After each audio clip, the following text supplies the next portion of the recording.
Cries for transparency. A lot of community members in Ferguson want answers about how Michael Brown was shot and killed 9 days ago. And one of those peaceful protesters who lives there attended today's press conference with the pathologist who conducted that independent autopsy for the Brown family. And so she was there. She says she wanted to know if 18-year-old Michael Brown would have survived had he not been shot in his head. My question is this.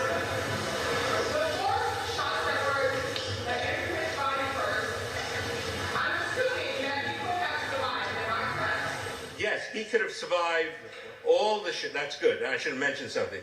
All of these gunshot wounds were survivable, except for the one in the top of the head that went through the brain.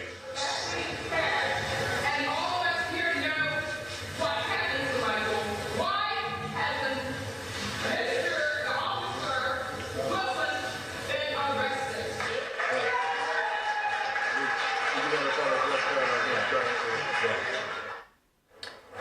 You heard her voice, and now here she is. She is Shirley Davis. She joins me now live from Ferguson. Shirley, welcome.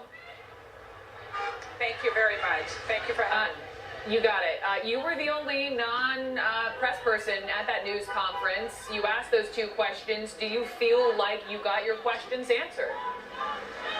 I did. I have, like most African Americans in this community, we have bits and pieces of answers. But having heard the news on yesterday first that Michael Brown was shot in the arm area, even if it was the side, I felt that he would have been able to live. And so when the pathologist today said what he did, that became to me late murder.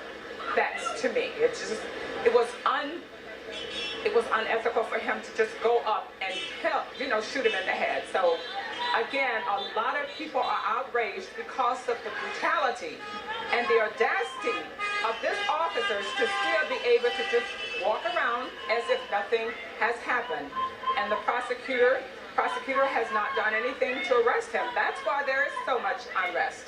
I understand. I know this is from a lot of the attorneys, representing this family. They want the arrest as well. But I have to tell you, I don't know if you've heard this, but just in the last few minutes, we've been getting an account from someone who knows this officer, who tells a much different story about seeing Michael Brown and his friend walking in the middle of the street, talks about how he tried to talk to them. He was shoved into his car. His word was bum rushed. So just to be clear, there are different versions emerging from what happened 9 days ago. But Shirley, I just want to talk about Ferguson, Missouri, because this is your home.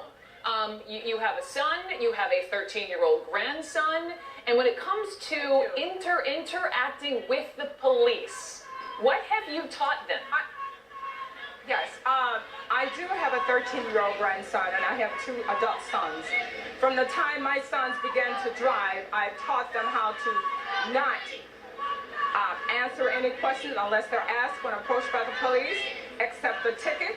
Do not even go attempt to get your license. Keep your hands visible at all times. Disproportionately, especially here in Missouri, blacks have been killed without provocation, and nothing has been done.